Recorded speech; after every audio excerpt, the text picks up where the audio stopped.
সম্মানিত সুপ্রিয় বন্ধুরা, আসসালামু আলাইকুম। চলুন আজকে আমরা HTML, CSS এবং জাভাস্ক্রিপ্ট যুক্ত করে ই-কমার্স ওয়েবসাইটের ক্ষেত্রে এই কার্ট সেকশনের উপর আমরা প্রোডাক্ট ইমেজ চেঞ্জের যে বিষয়টা রয়েছে, যেমন কোনো একটা ইমেজ, কোনো একটা প্রোডাক্টের যে ইমেজগুলো থাকবে, হ্যাঁ, আমরা এখানে মেইন একটা ইমেজ দেখতে পাচ্ছি আর এখানে ভেরিয়েন্ট দেখতে পাচ্ছি যে এই প্রোডাক্টের কিছু ভেরিয়েন্ট রয়েছে। এখন কোনো একটা ভেরিয়েন্টকে আমরা পছন্দ করলাম, হ্যাঁ, তো তখন সেই ভেরিয়েন্টের উপর যদি আমরা ক্লিক করি, সাথে সাথে এই মেইন ইমেজটাও কি পরিবর্তন হচ্ছে, তাই না? তো এই টাইপের ডিজাইন, এই টাইপের লজিক কিন্তু আমরা বিভিন্ন ই-কমার্স ওয়েবসাইটে গেলেই দেখতে পাই। কিন্তু এখানে মনে হয় যদি জুম ইফেক্টটা থাকতো, যে এখানে হোভার করলে জুম হয়ে আসবে, তাহলে মনে হয় পূর্ণাঙ্গ একটা টপিক হতো। কিন্তু সেই টপিকটা ইনশাল্লাহ আমরা নেক্সট ভিডিওতে দেখব। তো আপাতত এখানে এই ক্লাসটাই আমরা দেখব যে আমরা কোনো একটা ভেরিয়েন্টকে যদি ক্লিক করি তাহলে কিন্তু এই ভেরিয়েন্টটা এখানে চেঞ্জ হচ্ছে, তাই না? আচ্ছা, তাহলে চলুন আমরা কিন্তু এক থেকে শুরু করে এই পর্যন্ত জাভাস্ক্রিপ্টের যতগুলো ভিডিও আমাদের চ্যানেলে আমরা ক্লাসগুলো দেখছি, প্রত্যেকটা ভিডিওই কিন্তু কোনো না কোনো বলবো প্রজেক্টে আপনাদের ব্যবহার করার প্রয়োজন হতেই পারে। সুতরাং আপনারা যারা বিগিনার রয়েছেন, যত প্রজেক্ট দেখবেন ততই ভালো। সুতরাং এক থেকে শুরু করে, হ্যাঁ, যতগুলো প্রজেক্ট রয়েছে একটা একটা করে দেখতে থাকবেন। যদি HTML, CSS ভালো জানেন তাহলে স্কিপ করে যাবেন, জাস্ট জাভাস্ক্রিপ্টের লজিকগুলো দেখবেন। এই তো, যত প্রজেক্ট দেখবেন ততই কিন্তু আসলে নিজে থেকে কোনো কিছু করতে পারবেন, কোনো একটা প্রজেক্ট করতে পারবেন, হ্যাঁ, প্রবলেম সলভ করতে পারবেন। এগুলো কিন্তু প্রজেক্ট ছাড়া সম্ভব নয়। তাহলে চলুন আমরা এখানে স্ট্রাকচার কিভাবে করতে পারি একটু ওভারভিউ নিয়ে নিই। যে বডির মধ্যে আমরা একটা কন্টেইনার নিতে পারি। এই হচ্ছে আমাদের একটা কন্টেইনার। মূলত আমাদের বডির মধ্যে, এই কন্টেইনারের মধ্যে আমরা, হ্যাঁ, দুইটা কন্টেইনার দেখতে পাচ্ছি চাইল্ড হিসাবে। এই হচ্ছে লেফট সাইডে একটা আর এই হচ্ছে রাইট সাইডে একটা, তাই না? রাইট সাইডের দিকে আমি এখানে ফোকাস দিচ্ছি না, এগুলো আপনারা করতেই পারবেন। রাইট সাইডের বিষয়টা এখানে মনে করুন যে স্কিপ। আচ্ছা, এখানে লেফট সাইডের বিষয় আবার মেইন একটা ইমেজ দেখতে পাচ্ছি, তাই না? এটা হচ্ছে আমাদের মেইন ইমেজ, এটার জন্য একটা কন্টেইনার নিতে হবে। আর এটা হচ্ছে আমাদের হোভার করব বা ক্যাটাগরির জন্য বা ভেরিয়েন্টের জন্য আরো একটা কন্টেইনার। এই কন্টেইনারের মধ্যে আমাদের যতগুলো ভেরিয়েন্ট থাকবে সেগুলোকে কিন্তু আমরা এখানে ডিসপ্লে করাবো। এই তো, তাহলে এই হচ্ছে আমাদের স্ট্রাকচারের ব্যাপার-স্যাপার। তাহলে চলুন আমরা ওভারভিউ নিয়ে নিলাম। এখন আমরা সরাসরি কোডের মাধ্যমে বাদবাকি বিষয়টা এক্সপ্লেন করব। এই হচ্ছে আমাদের কোড এডিটরের HTML ফাইল। CSS ফাইলটা একদম এমটি, কিছু বয়লার কোড দেখতে পাচ্ছি। আর JS ফাইলটা সম্পূর্ণই এমটি। তাহলে চলুন এখন আমরা বডির মধ্যে কি দেখলাম, আমরা একটা রেপার কন্টেইনার নিতে পারি। তাহলে এই হচ্ছে একটা রেপার কন্টেইনার। তাহলে ডট দিতে হবে, তাই না? ক্লাস নেম যদি নেই, শর্টকাট একটা তরিকা হচ্ছে প্রথমেই দিতে হবে ডট, তারপরে সবার শেষে আমরা ক্লাস নেম নেওয়ার পরে আমরা এন্টার প্রেস করলে কিন্তু এই কন্টেইনারটা আমরা নিয়ে ফেললাম, তাই না? এটার মধ্যে একটা কন্টেইনার নেই, তাহলে প্যারেন্ট কন্টেইনার হিসাবে এই হচ্ছে একটা কন্টেইনার। এর মধ্যে আমরা প্রোডাক্টের জন্য একটা ডিপ কন্টেইনার নিব, হ্যাঁ, তাহলে এই হচ্ছে প্রোডাক্ট ডিপ কন্টেইনার। এটার মধ্যে এখন আমরা আরো একটা কন্টেইনার নিব যেটা হচ্ছে লেফট, হ্যাঁ, প্রোডাক্ট ডিপ লেফট, হ্যাঁ, তারপরে আমরা রাইটের জন্য আরো একটা কন্টেইনার নিব। তাহলে পুরো বিষয়টাকে ড্রপ ডাউন করে লেফটের স্থলে আমরা এখানে রাইটকে উল্লেখ করে দিচ্ছি। এখন আমরা এই লেফটের মধ্যে মেইন যে ইমেজটা থাকবে, তাই না? তাহলে মেইন ইমেজের জন্য ইমেজ কন্টেইনার নামে একটা কন্টেইনার নিয়ে নিলাম। আচ্ছা, এখন যে ইমেজটা থাকবে সেই ইমেজটার যে পাথ, সেটা আমি অ্যাসেট আকারে এখানে ডাউনলোড করে রেখেছি, আপনারাও পেয়ে যাবেন। জাস্ট এই কন্টেইনারের মধ্যে প্রথম ইমেজকে এখানে উল্লেখ করে দিলাম। এই তো, সোর্সটা এখানে বলে দিলাম। আচ্ছা, তারপরে যেগুলোকে আমাদের হোভার করতে হবে, তাই না? তাহলে এই কন্টেইনার যেখানে শেষ, হ্যাঁ, এই দুই লাইনের মধ্যে এই কন্টেইনার শেষ, তাই না? তাহলে ঠিক তারপরেই, তাহলে এখানে আরো একটা ক্লাস নেম উল্লেখ করলাম যার নাম দিলাম যে হোভার কন্টেইনার। এই হোভার কন্টেইনারের মধ্যে আমাদের যতগুলো ইমেজ লাগবে, যেমন ধরুন একটা ডিপ কন্টেইনার নিলাম, এর মধ্যে আমরা একটা ইমেজ উল্লেখ করব। এই সোর্সটা আমরা জাস্ট এখানে বলে দিলাম। হ্যাঁ, এখন বলবেন যে ভাই সরাসরি ইমেজ নিলেই তো পারতেন, এখানে এক্সট্রা ডিপ কন্টেইনার নেওয়ার কি দরকার? আচ্ছা, কোডটা একটু লক্ষ্য করুন, তারপরে এক্সপ্লেন করছি। এখানে এই হোভার কন্টেইনারের মধ্যে আমরা আমাদের যতগুলো ইমেজ আমরা, হ্যাঁ, এখানে ভেরিয়েন্ট আকারে দেখাতে চাচ্ছি, সবগুলো ইমেজকে এখানে উল্লেখ করলাম। হ্যাঁ, এটা হচ্ছে ইমেজ 1 2 3 4 5, তাই না? 5টা ইমেজ। আচ্ছা, এখানে যে ডিপ কন্টেইনারটা এক্সট্রা নিয়েছি, এই ডিপ কন্টেইনারের মধ্যে এখানে ক্লাস হিসাবে অ্যাক্টিভ যে ক্লাসটা থাকবে, আমরা আবার আমাদের দেখানো সাইটে চলে আসি। এই হচ্ছে আমাদের দেখানো সাইট। এখানে লক্ষ্য করুন, আমরা প্রথম ইমেজটাকে অ্যাক্টিভ অবস্থায় দেখতে পাচ্ছি, তাই না? এই ইমেজের যে ডিপ কন্টেইনার, তার মধ্যে যে ক্লাস, সেই ক্লাসটা কিন্তু ঘুরবে। এখানে আমরা ক্লিক করলে এখানে কিন্তু এখন অ্যাক্টিভ অবস্থায় দেখতে পাচ্ছি এই ভেরিয়েন্টকে, তাই না? এখানে ক্লিক করলে তাকে, এখানে ক্লিক করলে তাকে, এইভাবে যে ক্লাসটা ঘুরবে, সেই ক্লাসটা আমরা কোথায় রাখবো? এই ডিপ কন্টেইনারের মধ্যে রাখবো। এখানে একটা ক্লাস উল্লেখ করতে পারি কি অ্যাক্টিভ, তাই না? সেই বিষয়টা আমরা জাভাস্ক্রিপ্ট দিয়ে করব। এই জন্য আপাতত এখানে ক্লিন কোড রাখার চেষ্টা করছি। এতটুকু বিষয় কি বুঝতে পারলেন কিনা? তাহলে চলুন লাইভ প্রিভিউ করি। তাহলে এই হচ্ছে আমাদের লাইভ প্রিভিউ চলে আসছে। প্রত্যেকটা ইমেজ কিন্তু সাইজ অনেক বড়, এই জন্য এমনটা দেখাচ্ছে। এখন আমরা যদি সিএসএস এর মাধ্যমে পুরো বিষয়টা ডিজাইন করি তাহলে কিন্তু চলে আসবে, তাই না? এখন রাইট সাইডের যে বিষয়টা আমি স্কিপ করে যাব। রাইট সাইডে কোনো কিছু দেখানোর মতো কিছু নেই। আপনারা জাস্ট সিম্পল যে এইচটিএমএল স্ট্রাকচার, সিএসএস এর যে কোড, এগুলো আপনারা করতেই পারবেন। তাহলে প্রথমত ইমেজকে আগে ধরে প্রত্যেকটা ইমেজকে আগে ডিজাইন করে ফেলবো। তাহলে এই হচ্ছে ইমেজ ট্যাগ। এই ইমেজ ট্যাগকে ধরে বলবো যে ভাই তোমরা যতগুলো আছো সবার উইডটা কন্ট্রোল হয়ে যাও, তাহলে 100% প্যারেন্ট অনুযায়ী 100% থাকবে। এখনো কোনো কিছু বোঝা যাবে না, ডিসপ্লেটা বলে দেই যে ব্লক। আমরা এখান থেকে চলে আসুন। এই হচ্ছে আমাদের ইমেজ কন্টেইনার, তাই না? মানে প্রথম যে ইমেজটা থাকবে, তাহলে সেই প্রথম ইমেজকে আগে কাজ করি, পরে আমরা হোভার কন্টেইনারের মধ্যে তারপরে আবার কাজ করতে পারবো। তাহলে এই হচ্ছে ইমেজ কন্টেইনার। তোমার মধ্যে যে ইমেজ প্রথম ইমেজটা থাকবে তার উইডথ করে দাও 200 পিক্সেল। তারপর এখানে বলতে পারি মার্জিন থাকবে, তাহলে মার্জিন টপ বটম 0 এবং লেফট রাইট চাচ্ছি যে অটো। আচ্ছা, এখনো ইমেজের যে সাইজ, প্রথম ইমেজটা কিন্তু ঠিকঠাক, তাই না? হোভার কন্টেইনারের মধ্যে যে ইমেজগুলো থাকবে তাহলে তাদেরকে একটু উইডথটা কমিয়ে দিলাম। এই তো। এখন কি ডিজাইন একটু বোঝা যাচ্ছে কিনা? অবশ্যই যাচ্ছে। তাহলে চলুন এখন আমরা আবার মানে রেপার কন্টেইনারকে ধরে এক এক করে ডিজাইন করে ফেলি। তাহলে এই হচ্ছে আমাদের রেপার কন্টেইনার। এখান থেকে ক্লাস নেম কপি, এখানে ক্লাস নেমকে উল্লেখ করলাম। প্রথমেই এই কন্টেইনারের মিনিমাম হাইটটা বলতে চাচ্ছি, তাহলে মিনিমাম 100 ভিউ হাইট তার হাইট থাকবে, কোনো সমস্যা নেই। তারপর ব্যাকগ্রাউন্ড কালারটা চেঞ্জ করতে চাচ্ছি, তাহলে ব্যাকগ্রাউন্ড কালার F1 এটা হচ্ছে কালার কোড। এরপরে ডিসপ্লেটা চাচ্ছি যে ফ্লিক্স বক্স, তাহলে ডিসপ্লে হয়ে যাও flicks box. Align item centre, তাহলে সেন্টার। জাস্টিফাই কন্টেন্ট সেন্টার, তাহলে তাও সেন্টার। এখন কি এটা বোঝা যাচ্ছে কিনা? এই তো সেন্টারে কিন্তু চলে আসছে। হ্যাঁ, সবকিছুই কিন্তু সেন্টারে। এখন এই যে সেকশন আমরা এক এক করে কাজ করব, দেখতে থাকুন। এখন আমরা কাকে ধরবো? কন্টেইনারকে। তাহলে এই হচ্ছে আমাদের কন্টেইনার, যেটা কার্ড সেকশনের মতো দেখাবে। তাহলে এই কন্টেইনারকে এখানে ধরে বলে দিন যে তোমার ম্যাক্স একটা উইডথ থাকবে, এর বেশি তুমি হবে না। তাহলে ম্যাক্স আমি চাচ্ছি যে 1200 পিক্সেল এটার ম্যাক্স হবে। আচ্ছা, এখন প্যাডিং বলতে চাচ্ছি, তাহলে প্যাডিং থাকবে top bottom 0, left right 1 REM চাচ্ছি, তাহলে 1 আরইএম। তারপর এখানে মার্জিনটা বলতে চাচ্ছি, তাহলে মার্জিন থাকো টপ বটম অবশ্যই 0 এবং লেফট রাইট অটো। আচ্ছা, এখন প্রোডাক্ট ডিপ, তাই না? তাহলে এই হচ্ছে আমাদের প্রোডাক্ট ডিপ। হ্যাঁ, এটা যে মেন কন্টেইনার তাকে আমরা এখান থেকে ধরে ফেলি, এখান থেকে কপি ক্লাস নেম। এখন আমরা নিচের দিকে এখানে পেস্ট করি। এই কন্টেইনারের মধ্যেই কিন্তু আমাদের লেফট এবং রাইট দুইটা সেকশন, তাই না? তাহলে দুইটাকে আমরা ডিসপ্লে ফ্লিক্স এর মাধ্যমে এখানে ডিজাইন করতে পারি, গ্রিডের মাধ্যমেও চাইলে ডিজাইন করতে পারি। আমি এখানে সহজ তরিকা হচ্ছে গ্রিড। আমরা এখানে গ্রিড উল্লেখ করতে পারি। এখানে মার্জিনটা বলুন যে 1 আরইএম, এটা হচ্ছে টপ বটম, আর লেফট রাইট চাচ্ছি না, তাহলে 0।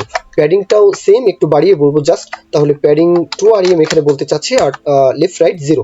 আচ্ছা, এখন কি বলবো? যে ডিসপ্লে হয়ে যাও গ্রিড বক্স, তাহলে ডিসপ্লে গ্রিড। এখনো কোনো কিছু বোঝা যাবে না, জাস্ট এখানে বলে দিন যে গ্রিড টেমপ্লেট কলাম।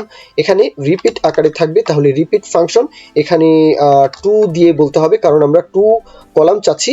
তারপরে কত ফ্র্যাকশন আকারে? 1 ফ্র্যাকশন আকারে, তাহলে এখানে 1 ফ্র্যাকশন। আচ্ছা, এখানে কি আসলো কিনা? হ্যাঁ, অবশ্যই আসলো। দেখা যাচ্ছে কিনা? অবশ্যই দেখা যাচ্ছে। এই হচ্ছে আমাদের রাইট সেকশন আর এই হচ্ছে আমাদের লেফট সেকশন, তাই না? দুইটাই কিন্তু কমপ্লিট। এখন আমরা মিডিয়া কোয়ারির ব্যবহার করে এখানে কিন্তু রেসপন্সিভের যে বিষয়টা সেটা আমরা করে ফেলবো, কোনো সমস্যা নেই। তাহলে এতটুকু বিষয় আশা করি বুঝতে পারলেন। এখন চলুন এখানে আরো কিছু প্রপার্টি উল্লেখ করি, যে ব্যাকগ্রাউন্ড কালারটা চেঞ্জ হবে, তাহলে সরাসরি আমি হোয়াইট কালারটা এখানে রাখছি। তারপর বর্ডার রেডিয়াস দিতে চাচ্ছি, তাহলে বর্ডার রেডিয়াস হয়ে যাও। হ্যাঁ, এটা যেই কাট সেকশনটা আমরা ডিজাইন করছি, ওকে। এখন বর্ডার রেডিয়াসটা এখানে 3 পিক্সেল, 5 পিক্সেল, 4 পিক্সেল উল্লেখ করতে পারি। এটা বর্ডার বটম নয়, বর্ডার এখানে রেডিয়াস চাচ্ছি, তাহলে এই হচ্ছে বর্ডার রেডিয়াস। হ্যাঁ, 4 পিক্সেল উল্লেখ করলাম। তারপরে এখানে কলাম গ্যাপটা চাচ্ছি, তাহলে দুইটা কলামের মাঝে যেন গ্যাপ থাকে, তাহলে এখানে 10 পিক্সেল এখানে উল্লেখ করে দিচ্ছি। এখন লক্ষ্য করুন, দেখি কি অবস্থা। এই তো এক এক করে আসবে। এখন চলুন আমরা তারপরে লেফট এবং রাইট উভয়কেই আমরা একটু প্যাডিং বলতে চাই, তাহলে দুইটাকে একসাথে ধরে প্যাডিং 20 পিক্সেল প্যাডিং থাকুক। এবার আমরা এই যে হোভার কন্টেইনারটা, যেখানে আমাদের কতগুলো ইমেজ ভেরিয়েন্ট আকারে আছে, তাই না? তাহলে এই সেকশনকে আমরা ধরে ফেলি। এই হচ্ছে আমাদের হোভার কন্টেইনার। পুরো বিষয়টাকে এখান থেকে চলুন কপি, ক্লাস নেম কপি করে আমরা নিচের দিকে তাকে উল্লেখ করি। এখন এই কন্টেইনারকে বলে দিই যে ডিসপ্লে হয়ে যাও ফ্লিক্স বক্স, কেননা আমরা প্রত্যেকটা ইমেজকে পাশাপাশি আনতে চাই। এই তো ডিজাইন কিন্তু এক এক করে এখন আসবে। এখন ফ্লিক্স র্যাপ এটা আমরা চাচ্ছি যেন রেসপন্সিভ থাকে, এই জন্য ফ্লিক্স র্যাপ এটা আমরা চাই, এই জন্য র্যাপ বলে দিলাম। অ্যালাইন আইটেমস থাকবে সেন্টার বরাবর, তাহলে সেন্টার হয়ে যাও। জাস্টিফাই কন্টেন্ট সেটাও আমরা সেন্টার বরাবর চাই, তাহলে সেন্টার বরাবর হয়ে যাও। এই তো এখন চাইলে মার্জিন বলতে পারি টপ থেকে, তাহলে মার্জিন টপ যেটা আমরা দেখতে পাচ্ছি 30 পিক্সেল বা 32 পিক্সেল। এই তো ডিজাইন কিন্তু এখান থেকে একটু স্পেস এখানে তৈরি হলো, তাই না? আচ্ছা, এখন এই কন্টেইনারের মধ্যে কি আছে? ডিপ কন্টেইনার আছে যার মধ্যে অ্যাক্টিভ ক্লাসটা ঘুরবে।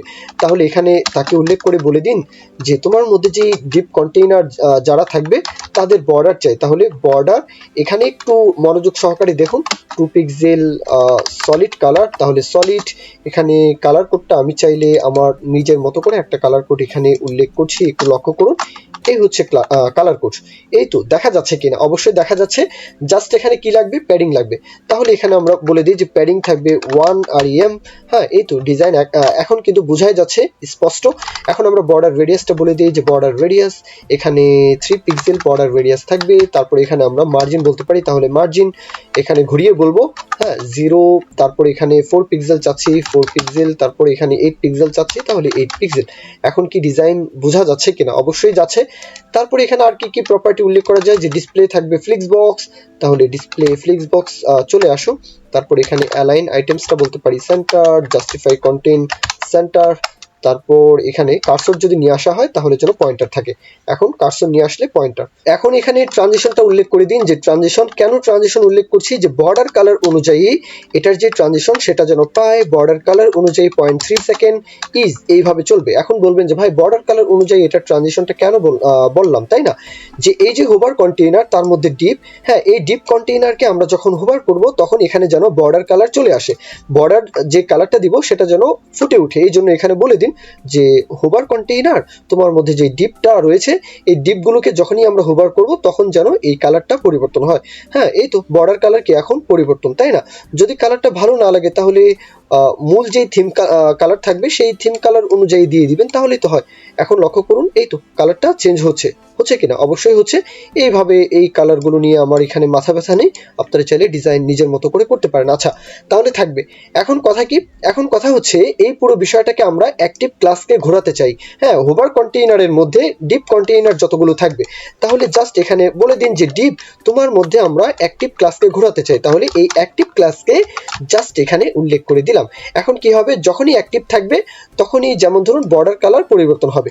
যখনই অ্যাক্টিভ হবে এই অ্যাক্টিভকে আমরা জাভাস্ক্রিপ্টের মাধ্যমে এই ক্লাসকে কিন্তু আমরা ঘোরাবো। ওকে, তাহলে চলুন এখানে আমরা বলে দিই যখনই অ্যাক্টিভ ক্লাসটা পাবে তখনই যেন তার মধ্যে এই বর্ডার কালারটা চেঞ্জ হয়। আচ্ছা, এখানে কালারটা এইভাবে দিলে মনে হয় সুন্দর লাগবে না, আমি একটু ঘুরিয়ে দিই। এবার লক্ষ্য করুন, আমরা কিন্তু লেফট সাইডের যে ডিজাইনটা এটা কিন্তু কমপ্লিট আমরা এখানে করতে পেরেছি। এখন রাইট সাইডের কাজটা করতে পারলেই কমপ্লিট, তাই না? আমি রাইট সাইডের যে ডিজাইনটা সিএসএস যে কোডটা আমি জাস্ট একটু স্কিপ করে গেলাম।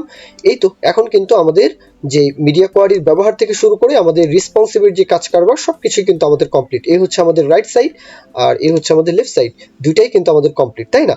খুবই সুন্দর। এখন চলুন, আশা করি এখানে দেখানোর মতো কিছু নেই। রাইট সাইডের কথা বলছি আর লেফট সাইডের যে স্ট্রাকচার ডিজাইন আমরা কিন্তু সবকিছুই দেখলাম, তাই না? তাহলে চলুন এখন আমরা সরাসরি চলে যাচ্ছি আমাদের জেএস ফাইলে। এখন আমরা লজিকের ব্যাপারটা দেখব। প্রথমেই আমরা প্রত্যেকটা ইমেজকে একটা ভেরিয়েবলের মধ্যে স্টোর করে ফেলবো। এটাকে একপাশে আনি, এটাকে এইভাবে রাখি। আচ্ছা, প্রত্যেকটা ইমেজকে কি করব? আমরা একটা ভেরিয়েবলের মধ্যে স্টোর করে ফেলবো। তাহলে লেট দিয়ে ধরে ফেলুন। লেট ভেরিয়েবলের নামটা নিচ্ছে যে ইমেজেস, ইকুয়াল দিয়ে কি বলবো? যে document dot query selector all, তাই না? কারণ এখানে কারণটা হচ্ছে যে আমরা প্রত্যেকটা ইমেজকে ধরতে চাচ্ছি। এখন ইমেজগুলো কোথায় আছে? এই হচ্ছে আমাদের হোভার কন্টেইনার। এই কন্টেইনারের মধ্যে যতগুলো ইমেজ ট্যাগ আছে, তাহলে এটা যেহেতু ক্লাস নেম হোভার কন্টেইনার, তোমার মধ্যে যতগুলো ইমেজ আছে তুমি কি করো? ইমেজেস এর মধ্যে স্টোর করে ফেলো। তাহলে প্রত্যেকটা ইমেজকে কি করলাম? আমরা ধরে ফেললাম, তাই না?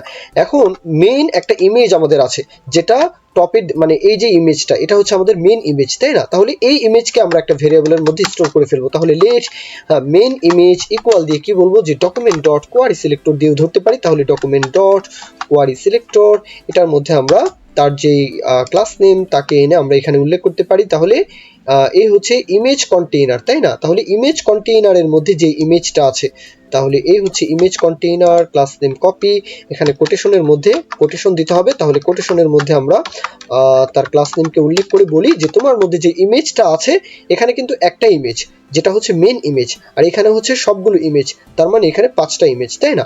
আশা করি এই ব্যাপারটা বুঝলেন। এখন কি চাই আমরা? এখন চাই যে কোনো একটা ইমেজকে, মানে এখানে এখানে কোনো একটা ইমেজকে, এখানে কয়টা ইমেজ? 5টার মধ্যে কোনো একটা ইমেজকে ক্লিক করলে কোনো একটা কিছু হবে, তাই না? কি হবে সেটা পরে, কি হবে সেটা পরে, এটা মাথা থেকে একটু আলাদা রাখুন। হ্যাঁ, চিন্তাটা এভাবে করুন যে এখানে কয়টা ইমেজ? 5টা ইমেজ, তাই না? তাহলে 5টা ইমেজ কার মধ্যে স্টোর করা আছে? ইমেজেস এর মধ্যে। তাহলে এখানে বলে দিন যে images dot for each loop, যেহেতু সমষ্টিগত একটা বিষয় রয়েছে তাহলে প্রত্যেকটা ইমেজকে আমরা ফর ইচ লুপের মধ্যে দিয়ে দিলাম। তাহলে এই হচ্ছে ফর ইচ লুপ, তার মধ্যে আমরা ইমেজকে পাস করছি। কেন? যে আমরা যে কোনো একটা ইমেজকে যদি ক্লিক করা হয় তাকে আমরা টার্গেট করতে চাই। তাহলে এই হচ্ছে তার সিনট্যাক্স, আমরা এখানে উল্লেখ করলাম। আচ্ছা, এখন এই যে ইমেজটা থাকবে, তাই না? এই ইমেজের মানে হচ্ছে যে কোনো একটা ইমেজ, আর ইমেজেস এর মানে হচ্ছে এই হচ্ছে আমাদের কন্টেইনার, তাই না? ইমেজেস হচ্ছে পুরো বিষয়টাই, মানে প্রত্যেকটা ইমেজ, আর ইমেজ হচ্ছে এই যে আইএমজি, এই আইএমজিটা হচ্ছে যাকে আমরা ক্লিক করব বা একটা একটা করে যাকে আমরা পেতে চাচ্ছি। তাহলে এখানে একটা একটা করে যেহেতু পেতে চাচ্ছি, তাহলে যে কোনো একটা ইমেজ, তাই না? ইমেজ ডট মানে IMG dot add event listener কি করতে চাচ্ছি? ক্লিক করতে চাচ্ছি। তাহলে এখানে ইভেন্টটা বলে দিন যে ক্লিক যদি করা হয় তাহলে একটা ফাংশন চলবে। জাস্ট এখানে ফাংশনের আমরা চাইলে অ্যারো ফাংশন উল্লেখ করতে পারি। তাহলে চলুন আমরা এই ফাংশনকে এখানে অ্যারো ফাংশন হিসাবে উল্লেখ করছি। এই হচ্ছে অ্যারো ফাংশনের সিনট্যাক্স। ফাংশনের নামটা উল্লেখ করতে পারি যে সেট অ্যাক্টিভ। ওকে, তাহলে এখানে ফাংশনের নামটা উল্লেখ করছি যে সেট অ্যাক্টিভ। এখানে আমরা চাইলে আর্গুমেন্ট পাস করতে পারি। কেন আর্গুমেন্ট পাস করছি? যে ইমেজটা ক্লিক হবে, হ্যাঁ, তাকে আমরা আর্গুমেন্ট হিসাবে পেতে চাই। তাহলে এই আর্গুমেন্টটা এখানে আমরা পাস করে দিলাম। আচ্ছা, তাহলে কি হলো বিষয়টা? এখানে যে কোনো একটা ইমেজকে যদি আমরা ক্লিক করি তাহলে কিন্তু সেই ইমেজটা একটা ফাংশন কল করছে। এখন এই ফাংশন তো কল হচ্ছে, কিন্তু ফাংশন বলতে এখানে কোনো কিছু নেই, সেই ফাংশন বলতে কিছু নেই। হ্যাঁ, তাহলে তো এখানে কিছুই হবে না, তাই না? তাহলে চলুন আমরা উপরেই একটা ফাংশনকে কল করি, অথবা নিচেও করতে পারি, কোনো সমস্যা নেই। হ্যাঁ, লাইন বাই লাইন যদি কোড লিখি তাহলে আপনাদের বুঝতে সহজ হয়। তাহলে এই হচ্ছে ফাংশন, তাই না? ফাংশনকে কিভাবে লিখতে হয়? তাহলে এই হচ্ছে আমাদের ফাংশনের নাম, তাই না? Function name. তাহলে তাকে আমরা এখান থেকে কপি করলাম। ফাংশন কিওয়ার্ড নিতে হবে, এখন ফাংশনের নাম উল্লেখ করতে হবে, প্রথম বন্ধনী, দ্বিতীয় বন্ধনী, তাই না? এখন প্রথম বন্ধনীর মধ্যে আমরা আইএমজি এটাকে প্যারামিটার হিসাবে নিচ্ছি। আচ্ছা, এখন এখানে আমরা কি করতে চাচ্ছি? এখানে প্রত্যেকটা ইমেজের উপর লক্ষ্য করুন, প্রত্যেকটা ইমেজের উপর কি আছে? প্রত্যেকটা ইমেজ থেকে আমরা যেটার উপর আগে অ্যাক্টিভ ক্লাসটা থাকবে তাকে আমরা কি করতে চাচ্ছি? তাকে আগে রিমুভ করতে চাচ্ছি, অ্যাক্টিভ ক্লাসকে আগে রিমুভ করতে চাচ্ছি। এখন ক্লিক করার সাথে সাথে কি হবে? হ্যাঁ, আমরা চাই যে ক্লিক করার সাথে সাথে যাকে ক্লিক করব তার উপর যেন আগে, হ্যাঁ, অ্যাক্টিভ ক্লাসটা পায়। আচ্ছা, কোডটা দেখুন, আমি এক্সপ্লেনের চাইতে এখন যদি আমরা এই যে ইমেজটা মানে ইমেজেস থাকবে, তাই না? প্রত্যেকটা ইমেজ থেকে আমরা আগে, হ্যাঁ, তাহলে ফর ইচ লুপ দেই। প্রত্যেকটা ইমেজ থেকে আমরা কি করতে চাচ্ছি? আগে ক্লাস লিস্ট রিমুভ করতে চাচ্ছি। এখন এই লুপের যেই সিনট্যাক্স, আমরা আই কে এখানে পাস করছি, কেননা আই এর মধ্যে একটা একটা করে ইমেজ আসবে। তাহলে এই হচ্ছে সিনট্যাক্স। এখন এখানে বলতে পারি, এক লাইনে কোডটা লিখতে পারি যে আই ডট প্যারেন্ট এলিমেন্ট। আচ্ছা, এখানে প্যারেন্ট এলিমেন্ট কেন বলছি? যে ডিভ হচ্ছে প্রত্যেকটা ইমেজের ডিভ হচ্ছে প্যারেন্ট এলিমেন্ট, তাই না? তাহলে ডিভের মধ্যে আমরা ক্লাস লিস্ট মানে অ্যাক্টিভ করতে চাচ্ছি, রিমুভ করতে চাচ্ছি, অ্যাড করতে চাচ্ছি, যাই করতে চাচ্ছি প্যারেন্ট এলিমেন্টের মধ্যে। এখন parent element dot class list dot আগে রিমুভ হও, তাহলে রিমুভ, তাহলে কাকে রিমুভ করতে চাচ্ছি? অ্যাক্টিভকে। তাহলে জাস্ট এই অ্যাক্টিভ কথাটা এখানে বলে দিন। এখন অ্যাক্টিভ ক্লাসকে আমরা কোথায় মানে উপস্থাপন করতে চাই? আমরা যে ইমেজকে এখান থেকে আমরা প্যারামিটার আকারে নিলাম, তাই না? তাহলে ইমেজ ডট যাকে ক্লিক করা হয়েছে, তাহলে এখানে বলতে পারি যে প্যারেন্ট এলিমেন্ট ডট এখানে ক্লাস লিস্টটা অ্যাড হয়ে যাও, তাহলে ক্লাস লিস্ট ডট অ্যাড। এখন অ্যাড করব কাকে? অ্যাক্টিভকে। তাহলে এখানে বলে দিই যে অ্যাক্টিভ নামের যে ক্লাস তাকে অ্যাক্টিভ করে দাও। এখন কিন্তু অ্যাক্টিভ হয়ে যাবে। এখানে লক্ষ্য করুন, ক্লিক করার সাথে সাথে আমরা যে কালারটা দিয়েছি, তাই না? কালারটা সিএসএস এর মাধ্যমে যদি ঘুরিয়ে দিই তাহলে আরো ভালো মতো বোঝা যাবে। চলুন একটু খুঁজে বের করি যে তাকে আমরা কোথায় উল্লেখ করেছি। তাহলে এখানে অ্যাক্টিভ কোথায় রয়েছে একটু খুঁজে বের করতে হবে। এই হচ্ছে অ্যাক্টিভ, তাকে আমরা যে কালারটা একটু পরিবর্তন করে দিচ্ছি, মনে করুন যে এই কালারটা। তাহলে এই তো এখন কি বোঝা যাচ্ছে কিনা? কিন্তু কথা হচ্ছে যে ইমেজের যে সোর্স এটা কিন্তু পরিবর্তন হচ্ছে না, মানে মেইন ইমেজ এটা হচ্ছে আমাদের মেইন ইমেজ, তাই না? তাহলে তার সোর্সটা আমরা পরিবর্তন করে দিব কার মাধ্যমে? যাকে ক্লিক করলাম সেই ইমেজের মাধ্যমে। এখানে একদম সহজ, জাস্ট এই কোডটা একটু লক্ষ্য করুন। তাহলে মেইন ইমেজ ডট এসআরসি মানে সোর্স পরিবর্তন হয়ে যাও, ইকুয়াল হয়ে যাও। এখানে আমরা বলবো যে যাকে আমরা ক্লিক করছি, তাহলে কাকে ক্লিক করছি তাকে আমরা এখান থেকে প্যারামিটার আকারে পাচ্ছি, তাই না? তাহলে ইমেজ ডট এখানে তার যে সোর্সটা থাকবে তাহলে তার সোর্স আকারে পরিবর্তন হয়ে যাও। জাস্ট এই লাইনটা এখানে মানে উল্লেখ করে দিন বাংলা কথার মতো। এখন এখানে ক্লিক করুন, এই তো পরিবর্তন হচ্ছে কিনা, এখানে ক্লিক করুন, এই তো জাদু, তাই না? শুধু তাই নয়, এখানে কিন্তু অ্যাক্টিভ ক্লাসটাও কিন্তু এখানে টগল হচ্ছে। এই হচ্ছে অ্যাক্টিভ, এখন সে হচ্ছে অ্যাক্টিভ, তাই না? এখন কিন্তু বোঝা যাচ্ছে আমরা হোভার করলে একটা কালার এখানে ইফেক্ট দিচ্ছে, আর এখানে অ্যাক্টিভ করলে সেই কালারটা কিন্তু আসলে চলে গিয়ে আমরা অ্যাক্টিভ কালার যেটা সেটা আসলে এখানে দেখা যাচ্ছে, বোঝা যাচ্ছে, তাই না? তো এখানে আরো একটা বিষয় রয়েছে যে আমরা যখন এই পেজটাকে রিলোড দেই তখন কিন্তু আসলে এখানে অ্যাক্টিভ অবস্থায় তাকে বোঝানো দরকার, তাই না? মানে এই ইমেজের সাথে যেহেতু এই ইমেজটা ম্যাচ, তাহলে এই ইমেজটাকে বোঝানো দরকার। তাহলে চলুন এটাকে কিভাবে করবেন, একদমই সহজ। জাস্ট এখানে বলে দিন যে window dot add event listener, একদম সহজ একটা বিষয়। তাহলে এখানে যে ইভেন্টটা থাকবে সেই ইভেন্টটার নাম কি? ডম কন্টেন্ট লোডেড। মানে কি, যখনই ডম কন্টেন্ট লোড হবে তখনই এই ফাংশনটা চলবে। তাহলে অ্যারো ফাংশন উল্লেখ করতে পারি, তাহলে এই হচ্ছে অ্যারো ফাংশনের সিনট্যাক্স। প্রথম বন্ধনী ইকুয়াল গ্রেটার দেন, তারপরে দ্বিতীয় বন্ধনী, এই দ্বিতীয় বন্ধনীর মধ্যে সেট অ্যাক্টিভ, এই যে ফাংশনটা উল্লেখ করেছিলাম না, তো এই ফাংশনকে কল করে দিয়ে তার যে ইমেজেস থাকবে মানে প্রত্যেকটা ইমেজ, এই প্রত্যেকটা ইমেজের মধ্যে প্রথম যেই ইন্ডেক্স থাকবে তাহলে প্রথম ইন্ডেক্স এটা তাহলে আমরা তৃতীয় বন্ধনীর মধ্যে 0 বলে দিলেই হয়। 0 বলে দেওয়ার সাথে সাথে প্রথম যে ইমেজটা থাকবে তার ইন্ডেক্স কত? 0, 1 2 3 4 এইভাবে, তাই না? তাহলে প্রথম ইন্ডেক্সটা এখন কি অ্যাক্টিভ অবস্থায় দেখাচ্ছে, রিলোড দেওয়ার সাথে সাথে এই তো অ্যাক্টিভ, তাই না? তো এ পর্যন্তই ছিল আজকের ক্লাসটি। যদি মনে করেন এই ভিডিওগুলো থেকে আপনারা কোনো না কোনো কিছু নিতে পাচ্ছেন, শিখতে পাচ্ছেন, তাহলে অবশ্যই লাইক কমেন্ট শেয়ার করতে ভুলবেন না, চ্যানেল সাবস্ক্রাইব করে রাখতে ভুলবেন না। আর পরবর্তী ক্লাসে আমরা প্রোডাক্ট ইমেজকে হোভার করলে যে জুম ইফেক্ট দিবে সেই ইফেক্টটা কিভাবে আমরা জাভাস্ক্রিপ্টের মাধ্যমে উল্লেখ করতে পারি, সেই ডিজাইনটা করতে পারি, সেটাই কিন্তু সেই ক্লাসে আমরা দেখবো ইনশাআল্লাহ। তো এই পর্যন্তই, সকলেই ভালো থাকবেন, দোয়া রাখবেন। আল্লাহ হাফিজ, আসসালামু আলাইকুম।